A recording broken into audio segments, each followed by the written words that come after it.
नमस्कार, देश देशांतर में आपका स्वागत है। मैं हूं कुर्बान अली। भारत सरकार ने सुप्रीम कोर्ट से कहा है कि देश में कम से कम 33 करोड़ लोग सूखे की चपेट में हैं और करीब 256 ज़िलों में सूखे का असर है। इनमें देश की करीब 1/4 आबादी रहती है। गर्मी की वजह से पूर्वी राज्य ओडिशा में स्कूल बंद कर दिए गए हैं। ज़्यादातर इलाकों में दिन का तापमान 40 डिग्री सेल्सियस के पार हो गया है। देश भर में लू लगने से अब तक 100 से ज़्यादा लोगों की मौत हो चुकी है। इनमें तेलंगाना और आंध्र प्रदेश शामिल हैं, जहां पिछले साल गर्मी से 2000 से ज़्यादा लोगों की मौत हुई थी। अधिकारियों के मुताबिक ये आंकड़ा और बढ़ सकता है, क्योंकि सूखा प्रभावित कुछ राज्यों ने अब तक इससे जुड़े आंकड़े नहीं दिए हैं। देश में गर्म दिनों और तापमान में लगातार बढ़ोतरी के कारण सूखे की स्थिति बढ़ती जा रही है। एसोचैम और मौसम पूर्वानुमान बताने वाली एक संस्था ने एक संयुक्त अध्ययन में कहा है कि देश के अधिकतर राज्य भविष्य में और गंभीर सूखे का सामना करेंगे। अध्ययन के मुताबिक गत कई सालों से अल नीनो का प्रभाव बढ़ता जा रहा है। वर्ष 1990 से वर्ष 2000 के दौरान औसतन एक दशक में एक साल सूखा पड़ता था। वहीं वर्ष 2000 से वर्ष 2015 के बीच अब तक 5 सूखे पड़ चुके हैं। अध्ययन में आशंका जताई गई है कि आगामी कुछ महीनों में लातूर जैसी स्थिति या किसी अन्य हिस्से में बाढ़ की स्थिति भी पैदा हो सकती है और इसे टाला भी नहीं जा सकता। मगर इस बीच अच्छी खबर यह है कि पिछले 2 वर्षों से लगातार कम बारिश की मार झेल रहे भारत के लिए दुनिया भर की मौसम एजेंसियों ने इस साल अच्छी बारिश होने की उम्मीद जताई है। देश देशांतर में यही विषय है आज हमारी चर्चा का, जिसमें मेरे साथ जुड़ रहे हैं स्वराज अभियान के संयोजक प्रोफेसर योगेंद्र यादव, देश की जानी मानी पर्यावरणविद सुनीता नारायण, वरिष्ठ पत्रकार परंजय गुहा ठाकुरता और कृषि मामलों के जानकार हमारे वरिष्ठ सहयोगी अरविंद कुमार सिंह। आप सभी का स्वागत है। सबसे पहले योगेंद्र जी, मैं आपसे शुरुआत करना चाहूँगा कि आपने सूखे को लेकर के देश के कई हिस्सों में यात्रा निकाली। आप इस मुद्दे को लेकर के सुप्रीम कोर्ट भी गए। कितनी भयावह है देश में सूखे की स्थिति आपके मुताबिक? पहले तो सरकारी आंकड़े आपको बता दूं। सरकारी आंकड़ों के हिसाब से देश की 39% जमीन सूखे से प्रभावित है। सरकार ने आंकड़ा दिया कितनी जनसंख्या प्रभावित है। सरकार ने कहा 33 करोड़। हमने उसकी जांच की तो पाया कि सरकार से गिनती करने में गलती हो गई थी। दरअसल 43 करोड़ 43 करोड़ लोग इस वक्त सूखे से प्रभावित हैं। उन इलाकों में हैं, उन जिले तालुका गांव में रहते हैं जिसे सूखा प्रभावित घोषित किया गया है। और दरअसल इसमें आप वो भी जोड़ दें, आपकी रिपोर्ट में आपने कहा था कि कई जगह पे जहां गर्मी है, सूखा है, लेकिन जहां घोषित नहीं हुआ है, खासतौर पे गुजरात, बिहार और हरियाणा के अंदर पता नहीं क्यों इन सरकारों ने घोषित नहीं किया है सूखा। अगर उसको भी जोड़ दें तो 54 करोड़ लोग प्रभावित हैं। सूखे का मतलब कुर्बान भाई अभी पिछले कुछ दिनों से हो गया है कि हाँ, लोग देख रहे हैं शहरों में पीने के पानी का संकट है। थोड़ा थोड़ा ये भी होता है कि हाँ, गांव में भी पीने के पानी का संकट है। लेकिन आपके कार्यक्रम में मैं इस बात को रेखांकित करना चाहूँगा कि सूखे का मतलब सिर्फ पीने के पानी का संकट नहीं है। सूखे का मतलब खाने का संकट है, चारे का संकट है। देश के बहुत बड़े इलाकों में जानवर मर रहे हैं, इंसान भुखमरी की कगार पे हैं। सूखे का मतलब रोजगार का संकट है। किसान दे नहीं पा रहा है रोजगार और अन्य रोजगार मिल नहीं रहे हैं। लोग पलायन कर रहे हैं, भाग रहे हैं, शहरों की तरफ जा रहे हैं। बुंदेलखंड में, मराठवाड़ा में, उड़ीसा में बहुत बड़ा पलायन हो रहा है। और सूखे का मतलब है किसानों की आमदनी का संकट। तो ये तमाम तरह के संकट हैं और दुर्भाग्यवश ऐसी परिस्थिति में, सूखे जैसी विकट स्थिति में सरकार से जो उम्मीद होनी चाहिए थी और समाज से भी जो उम्मीद होनी चाहिए थी, उस पर न सरकार खरी उतरी है, न समाज खरा उतरा है। मीडिया ने भी पिछले 15-20 दिन से सुध लेनी शुरू की है सूखे की, लेकिन ये सूखा तो 6 महीने से है। दुर्भाग्यवश जो सूखा 1 अक्टूबर को घोषित हो चुका था, उसकी सुध आज हम पिछले 15 दिन से ले रहे हैं। सरकारें आनन फानन में कुछ कर रही हैं। भला हो इस IPL की पिटीशन का कि देश को कम से कम पता तो लग गया। ये बहुत बड़ा और गंभीर संकट देश के सामने है और ये संकट केवल 1 साल बारिश की कमी का संकट नहीं है। ये संकट इस देश में पानी के और इस देश में खेती के गहरे संकट से जुड़ा है। जी, आप इस मामले को लेकर के सुप्रीम कोर्ट में गए और वहाँ भी जो पिछली सुनवाई हुई थी 12 अप्रैल के आसपास, उसमें काफ़ी सख्ती के साथ केंद्र सरकार को सुप्रीम कोर्ट ने एक तरह से झिड़का था। तो अभी क्या स्थिति है, उससे कुछ नतीजा निकल पा रहा है इस कानूनी कार्रवाई से? सुप्रीम कोर्ट की कार्रवाई पूरी हो गई है। केस 26 तारीख को समाप्त हो गया और कोर्ट ने अपना जजमेंट रिजर्व किया। उम्मीद करते हैं कि इस हफ्ते अगले 5-7 दिन में जजमेंट आ जाएगा। ये जरूर कहना चाहिए कुर्बान भाई कि पिछले 4 महीने में इस देश के सर्वोच्च न्यायालय ने जितनी तवज्जो दी, जितना ध्यान दिया सूखे वाले केस पे, उतना ध्यान, उतना समय तो इस देश की संसद और सारी असेंबलीज ने मिलके नहीं दिया। सुप्रीम कोर्ट ने पिछले 4 महीने में 14 बार सिटिंग की इस सवाल पे और कम से कम 40 घंटे आर्ग्यूमेंट हुए। तो बहुत एक मायने में ऐतिहासिक केस रहा है ये जी। शुरू तो हुआ था केवल सूखे पे राहत के मामले पे, लेकिन कुछ बुनियादी चीज़ों में देश की गांवों का जो संकट है, कृषि का संकट है, उस सब से जुड़ा हुआ एक ऐतिहासिक मुकदमा बन गया। उम्मीद करते हैं बहुत जल्दी ही जजमेंट आएगा जो हमारी सूखे के बारे में सोच और इसको डील करने के तरीकों में बदलाव करेगा। जी, आप रहें योगेंद्र भाई, मैं आता हूं आपके पास। परंजय गुहा ठाकुरता साहब, आप लंबे समय से देश में पत्रकारिता कर रहे हैं, देश की आर्थिक स्थिति पर भी नज़र रखते हैं। ये जो सूखे का संकट है, जिसमें अभी योगेंद्र जी ने बताया कि 45 करोड़ लोग प्रभावित हैं, 54 करोड़ लोग, और 39% से ज़्यादा ये आंकड़ा जाता है। और जाहिर है कि कृषि प्रधान देश हम कहते हैं, हमारी अर्थव्यवस्था बहुत हद तक मानसून पर निर्भर करती है। आप इस पूरी सूरत हाल को किस तरह से देखते हैं? पहला बात है, देखिए, ये तो साफ है कि हर 3 व्यक्ति में एक व्यक्ति आज ये सूखे के लिए बहुत ही परेशान है। दूसरी बात यह है, इस स्थिति में क्यों आना पड़ा कि सुप्रीम कोर्ट आदेश कर रहा है केंद्र सरकार को मनरेगा का पैसा दीजिए जी। ये तो आज नहीं, जैसे योगेंद्र जी कहा, कुछ महीनों से सबको मालूम था कि ये स्थिति आने वाले है। और इस समय बारिश के पहले जी, इस महीना, अप्रैल महीना, मई महीना में सबसे ज्यादा रोजगार की जरूरत होता है। तो आप कह रहे, एक बार मोदी जी पहले बोलते हैं कि ये मनरेगा कांग्रेस का असफलता का प्रतीक जी, ठीक है, फिर बताया कि नहीं, फिर भी मनरेगा चलेगा जी। वित्त मंत्री अरुण जेटली बजट भाषण में ये भी कहते हैं कि ना, हम पहले बार रिकॉर्ड अमाउंट दें, मत सचमुच रिकॉर्ड नहीं है, कुछ पैसा इधर से एक जेब, सरकार का एक जेब से दूसरे जेब में चला गया, फिर भी ठीक है जी। इसके बाद भी जो बैकलॉग है, जो अभी तक आपने पैसा नहीं दिया लोगों को, आप क्यों नहीं दे रहे? इतना समय क्यों लग रहा है? और इसमें तो राज्य सरकार नहीं, इसमें केंद्र सरकार का भूमिका है जी। ठीक है, मैं मान लिया राज्य सरकार भी बहुत कुछ करना चाहिए था, पहले करना चाहिए। आज एक के बाद एक पूरा ट्रेन जा रहे, लातूर महाराष्ट्र सरकार भेज रहे, ये पहले करना चाहिए था। आप जानते हैं, हम जानते हैं, सब लोग जानते हैं कि आज इंद्र भगवान को सब लोग प्रार्थना करते हैं, वित्त मंत्री भी प्रार्थना करते हैं, जो किसान है वो भी प्रार्थना करते हैं। हम जानते हैं कि पूरा भारत में जहाँ पे फसल होता है, इसमें लगभग आधा, सब कुछ लोग कहते हैं 60% जमीन पूरा बारिश के ऊपर निर्भर करता है। सिंचाई का व्यवस्था है ही नहीं। समझ लीजिए, ये स्वाधीन भारतवर्ष में ये स्थिति आज सबको मालूम है। इसके ऊपर आए हैं कुछ सालों से जलवायु परिवर्तन, और आप देख रहे हैं कि जो अंग्रेजी में कहते हैं एक्सट्रीम वेदर सिचुएशन, जहां बारिश गिरता बहुत ज्यादा गिरता, जहां सूखा होता बहुत आपके पास इस वक्त हमारे साथ देश की जानी मानी पर्यावरणविद सुनीता नारायण भी जुड़ गई हैं। सुनीता जी, स्वागत है आपका कार्यक्रम में। कल मैं आपको सुन रहा था एक कार्यक्रम में जो योगेंद्र जी और आपने मिलकर के किया था सूखे की स्थिति पर, उसमें आपने कहा कि ये जो सूखा है ये ह्यूमन मेड है, मैन मेड है, और प्राकृतिक कारण इसमें कम है। तो ज़रा आप स्पष्ट करेंगी कि आपका इससे क्या मंतव्य था, क्या मकसद था ये कहने का?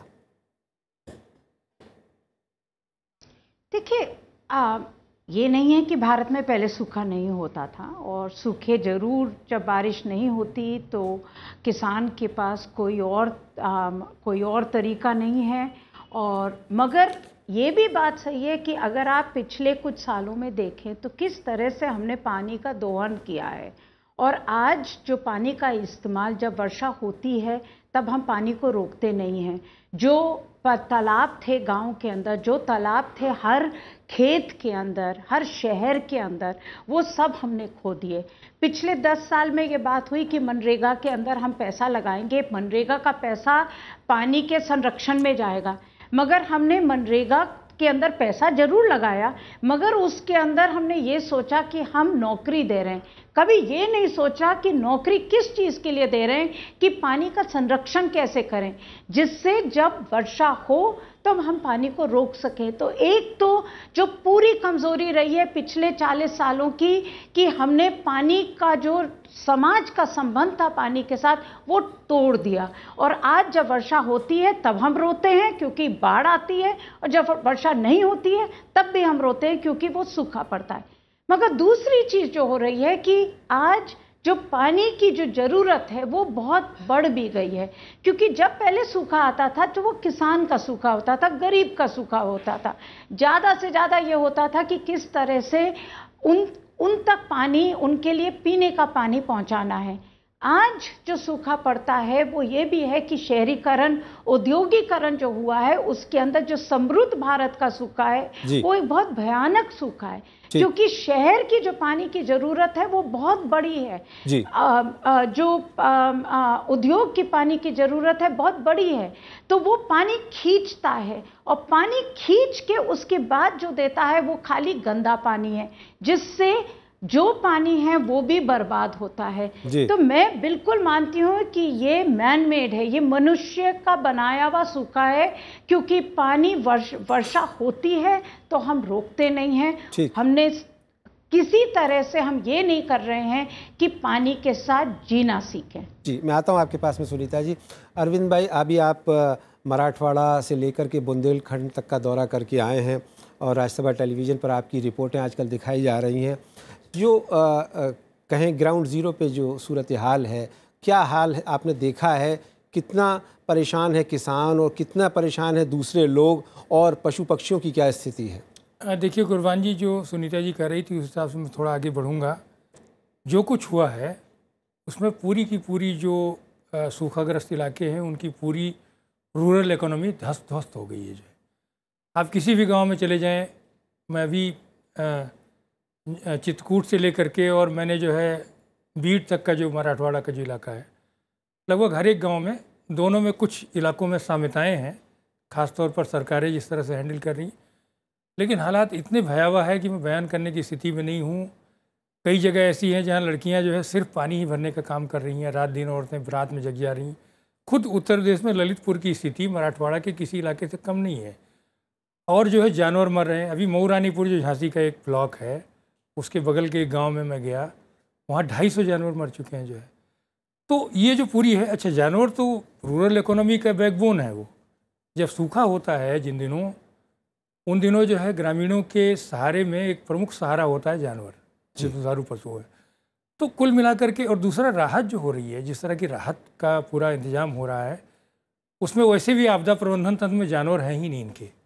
अगर आप उनका अधिनियम देखेंगे तो अभी जाके अब विचार मंथन हो रहा है कि जो आपदा प्रबंधन का जो हमारा अधिनियम है उसमें जानवरों को भी रखा जाए। और पिछले, आप आश्चर्य करेंगे कि पिछले 10-11 सालों में 11 लाख जानवर मर चुके हैं आपदाओं में।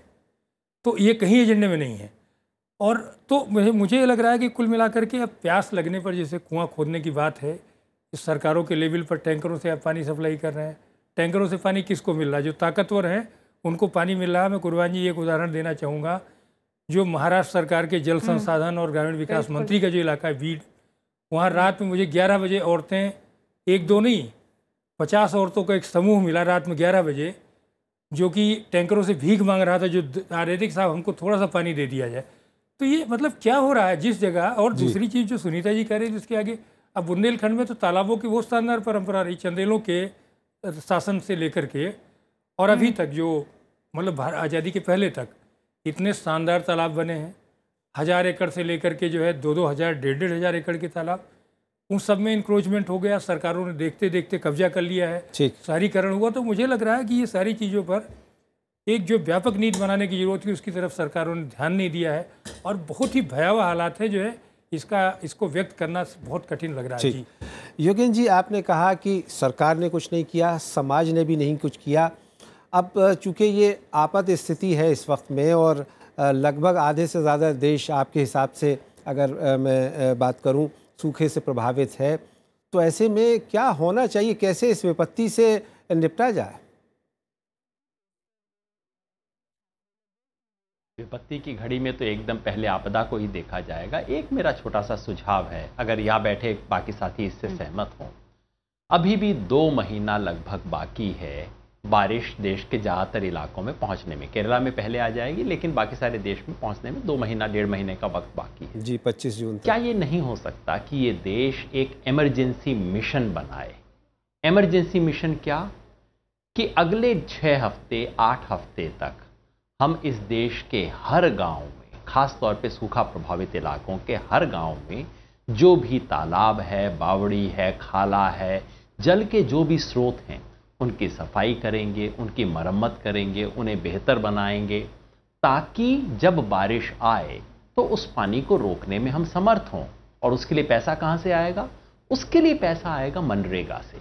अगर भारत सरकार ये कह दे कि अगले 6-8 हफ्ते देश के सूखा प्रभावित इलाकों में कहीं भी मनरेगा का आप इस्तेमाल कीजिए, खुल के कीजिए, पैसे की कोई कमी नहीं है, टेक्निकली होनी भी नहीं चाहिए मनरेगा में पैसे की कोई कमी, किया जाए और उसका प्रयोग केवल और केवल जल प्रबंधन के लिए किया जाए, तो 2 महीने, ये कष्ट के महीने जब लोगों को रोजगार की जरूरत होती है, जैसा परंजय ने कहा, वो महीने उन्हें रोजगार मिलेगा, इधर जल स्रोत सुधारे जाएंगे, पानी हम रोकने की व्यवस्था कर सकेंगे। एक तो ये तुरंत करने की जरूरत है।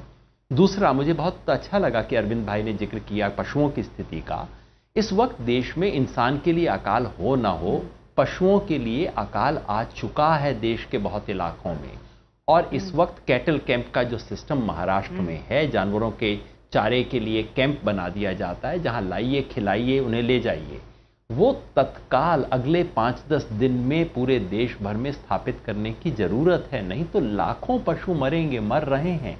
ये तो बिल्कुल तात्कालिक उपाय हुए। और उसके साथ साथ मनरेगा का जो पूरा व्यवस्था है, सुनीता जी का कहना बिल्कुल ठीक है, मनरेगा केवल लोगों को पैसा देने के लिए नहीं, उससे एसेट निर्माण होना चाहिए। लेकिन भारत सरकार कम से कम ये तो कहे कि इस पे जिस तरह से इसका गला घोंटा हुआ है मनरेगा का, उसे सरकार छोड़ेगी। किसान को जो पिछले साल नुकसान हुआ, खरीफ में जो नुकसान हुआ है, उसका मुआवजा तो समय पे मिले। अभी तक कहीं मुआवजा मिलना शुरू नहीं हुआ है किसान को।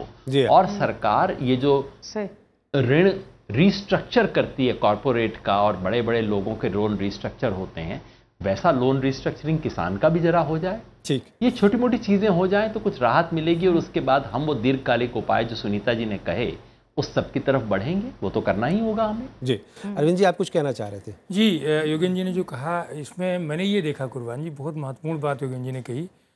महाराष्ट्र में करीब 3,75,000 जानवरों को कैटल कैंप में रखा गया मराठवाड़ा में, और उसमें भी 2,75,000 के करीब जो है जानवर ऐसे हैं जी, जिनको बीड जिले में कैटल कैंप में रखा गया है। मैंने पूरे बुंदेलखंड में पाया कि भूसे की बात तो हो रही है, लेकिन कहीं भी कोई कैटल कैंप नहीं है और जानवरों की भयानक दुर्दशा है। तो मुझे लगता है कि इसको कम से कम एजेंडे में लेने की बहुत ज़रूरी है। महाराष्ट्र के कैटल कैंप में 2 गारंटी है कि जानवरों को पानी मिल रहा है, चारा मिल रहा है, कुछ जगह हरा चारा भी मिल रहा। और बुंदेलखंड में, जहाँ भारत का नहीं, दुनिया के सबसे बेहतरीन संस्थाओं में एक है भारतीय चारागाह और चारा अनुसंधान संस्थान, उसी के इलाके में जो एक तरह से चिराग तले अंधेरा है। तो मुझे लगता है कि ये एजेंडे में ये पशुओं को लेने की बहुत ज़्यादा ज़रूरत है, क्योंकि इनके बगैर जो है सूखाग्रस्त इलाकों में आप बहुत जो है आगे का कुछ काम कर नहीं पाएंगे। जी, परंजु ठाकुर साहब जी, मैं आपसे एक सवाल करना चाह रहा था कि जो योगेंद्र जी ने कहा और आपने भी ये सवाल उठाया, मनरेगा एक तरीका हो सकता है इस तात्कालिक उपाय सूखे से निपटने का, कि आप देहाती इलाकों में, ग्रामीण क्षेत्रों में लोगों को रोज़गार भी दें ताकि वो उनकी कुछ परचेजिंग पावर भी बेहतर हो सके। और क्या कुछ हो सकता है? और बहुत कुछ हो सकता है जी। जैसे ज़रूरी चीज़ नहीं है जिसमें पानी में इस्तेमाल होता है, बहुत ज़्यादा पानी इस्तेमाल होता है, एकदम बंद कर दीजिए। एक तो आईपीएल के बाद बहुत चर्चा हुई, हर अखबार में बोलता है कि आईपीएल क्यों हो रहा है मुंबई में, बंद कर दीजिए। सारे गोल्फ कोर्स में पानी डालना बंद कर दीजिए। आने वाले 3 महीना में एकदम सरकार एक घोषणा कीजिए कि कहीं भी नॉन एसेंशियल, जो ज़रूरी नहीं है, पानी एकदम रोक लगा दीजिए इसमें। और भी कह सकता हूँ, स्विमिंग पूल, जो शराब बना रहे हैं, जो सॉफ्ट ड्रिंक बना रहे हैं, अगर ज़रूरत है इसके राशन कर दीजिए। ऐसा नहीं है कि पूरा देश के लिए बहुत ज़रूरी है कि हाँ लोग कोका कोला कैंप और जो भी है थम्स अप वगैरह पिए, और या बियर या पीना अभी ज़रूरत है।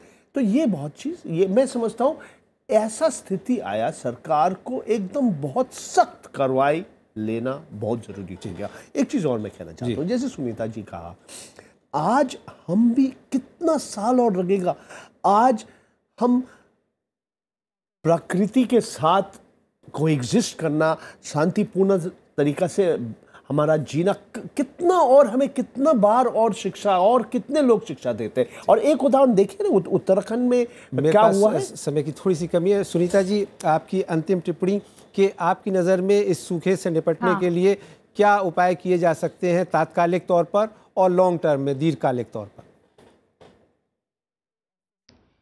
देखिए, जो योगेंद्र जी ने कहा, मैं उनकी बात से बिल्कुल सहमत हूँ, मगर दो चीज़ें जोड़ना चाहूँगी। एक, अगर आप देखें जहाँ समृद्ध देश के अंदर, विकसित देशों के अंदर जब सूखा पड़ा है, अगर आप ऑस्ट्रेलिया देखें और कैलिफोर्निया देख लें पिछले कुछ सालों में ही, तो उन लोगों ने जो अपना जो ड्राउट कोड है वो बहुत सख्ती से उनने लागू किया है, और उस कोड के अंदर बहुत कुछ है जिससे जो पानी की जो ज़रूरत नॉन इसेंशियल है उसको पूरी तरह से बंद किया जाता है। ऑस्ट्रेलिया और कनाडा में यहाँ तक किया गया कि जो आपकी घास है उसके अंदर आप पानी नहीं लगा सकते। उनने ये भी कहा कब आप गाड़ी कब धो पाएंगे। ये सब चीज़ें मुझे लगता है सरकार को, अगर हमारे देश के अंदर अगर इस मील का सूखा पड़ रहा है तो हमें अपना जो सूखा के लिए जो लड़ाई है उसको भी हमें बढ़ानी पड़ेगी। और दूसरी चीज़ मैं इतना ही कहूँगी कि देखिए, अब जो जलवायु परिवर्तन का जो समय आ रहा है उसके अंदर ये बिल्कुल स्पष्ट है कि गर्मी भी ज़्यादा पड़ेगी, सर्दी भी ज़्यादा पड़ेगी, और जब वर्षा होगी तो बहुत ज़्यादा होगी या बहुत कम होगी। और इसमें पानी के ऊपर जो भी कदम हम उठा सकें पानी के संरक्षण के लिए, हर जो वर्षा की बूंद है उसको रोकने के लिए, उसको रिचार्ज करने के लिए, और पानी जितना कम इस्तेमाल करेंगे उसी से हम अपने देश को आगे वाले समय में बचा पाएंगे। आज जो पानी की जंग है वो इस देश की जंग बननी पड़ेगी, नहीं बनेगी तो जो हालत आज की है वो कल हालत और बिगड़ती जाएगी। अरविंद जी, आप होकर बहुत क्या सही बोला सुनीता जी, पूरा समर्थन है। जी। आपको क्या लगता है, क्या कहते हैं लोग वहाँ पे जो पीड़ित है सूखे से, उन्हें किस तरह का तात्कालिक राहत चाहिए? देखिए कुर्बान जी, जहाँ ये सबसे ज़्यादा ये समस्या है आज की तारीख में, ये वर्षों से सूखा झेलते आए हैं, इनको ऐसा नहीं है, लेकिन इस बार जहाँ जहाँ हम जा रहे हैं उन लोगों का कहना है कि ये तालाब 100 साल तक नहीं सूखा था, कभी इस बार सूख गया। तो जो सुनीता जी ने कहा और योगेंद्र जी ने जो कहा, ये देखिए जलवायु परिवर्तन का ये सीधा असर नज़र आ रहा है। तो इसके बीच में आधुनिकता और परंपरा, इन दोनों के बीच के रास्ते निकालने की ज़रूरत है। देखिए, सूखा राहत वगैरह तो कुछ जगह जहाँ सक्षम जिलाधिकारी हैं वहाँ काम हो रहा है। उत्तर प्रदेश मैंने देखा चित्रकूट में जिलाधिकारी ने पशुओं से लेकर के बाकी जगहों पर घूम रही हैं, तो कुछ रास्ते निकल रहे हैं। मराठवाड़ा में देखा कि बीड जिले में भी एक जिलाधिकारी सक्रिय है तो काम हो रहा, लेकिन उससे काम नहीं चलेगा। जो विशेषज्ञ हैं अलग अलग विषयों के, वो पूरा इन इलाकों के लिए, क्योंकि ये ड्रॉट प्रोन एरिया है, कोई नई बात नहीं है, और यहाँ कौन सा फसल सूट करेगी, जो सूखा रोगी फसलें हैं, सुनीता जी ने जो कहा। अब गन्ना तो यहाँ काम नहीं करेगा जी, यहाँ तो पुराना हमारा जो कपास था जी, देसी कपास, वो बड़े से बड़े सूखे में भी उपज दे देता था जी। हमारी दलहनी फसलें जो है वो महाराष्ट्र में ये एकदम हमारी दलहनी फसलें उपजे दे देती थी। तो मुझे लगता है कि परंपरा आधुनिकता के बीच का रास्ता निकाला जाए जी। एक चीज जोड़ना चाहूंगी जी, माफी के साथ समय की बहुत कमी है सुनीता जी, मैं बस जी जी जी प्लीज कहें। ठीक, बोलिए सुनीता जी, बोलें।